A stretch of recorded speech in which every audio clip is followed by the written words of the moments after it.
Back when I was 4 and I knew the name of every dinosaur, I learned how to read comic books. My babysitter said I was really smart. When the lights went out, everything changed. The radio music made me feel strange, and I had a real bad dream about a gorilla in the bathroom. And back when I was 6, I took everything real serious, and I thought that every song that came on the radio was referring to strange sexual acts, because they thought I wouldn't know the facts. And being small is hard, and no one ever tells you how. And back when I was 8, I would sit outside on an old milk crate and look out at the world from the stoop across the street. The boom boxes and the hot concrete, and every Halloween they hung a million rubber skeletons across 9th Street. And back when I was 12 or so, I swear to God I never felt so low. Everyone but me was making out and eating cookies. I had more than my brain could stand. I threw my life in a garbage can. I felt so weird I had to disappear in crying suicide disease.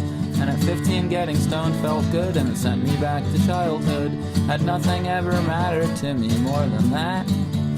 But then 16 became eclipse, my brain became apocalypse. I was lost and found, and I've never been the same. And back when I was 22, I left the best thing that I knew, and I gave it up for fortune and for fame. I played like I didn't know how, I shocked the world, I wowed the crowd, but I deserved more than what they gave. And back when I was 27, still nothing had been forgiven. Clay turns into rock, and rock just sits. So sitting on a crowded beach, I'd pretend I was a leech, and I'd stick to things here and there for a little bit. And back when I was 31, I knew I'd become what I'd become. Nothing left to reveal, and there was nowhere else to turn. So shocked and withered, dumb and bitter, and in need of a babysitter, I'd gladly let my hand fall off and burn, burn, burn. Back when I turned the big 4-0, I realized just how much there was to go. And I started to think being alone forever wasn't where it was at. So I took my head out of the window and taught myself how to love real fast. I started talking about painting with a woman in the laundromat.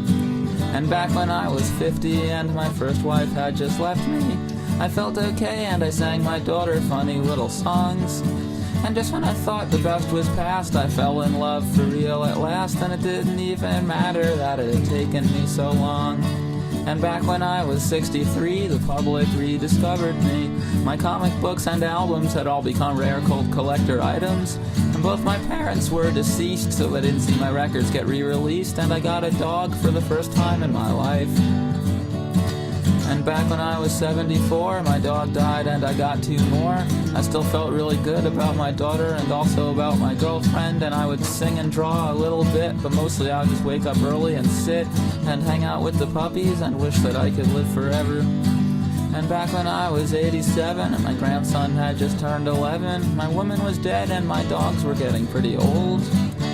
My body didn't work quite like it should, but overall things were pretty good. I was getting decent royalties from the reissued comic books and records.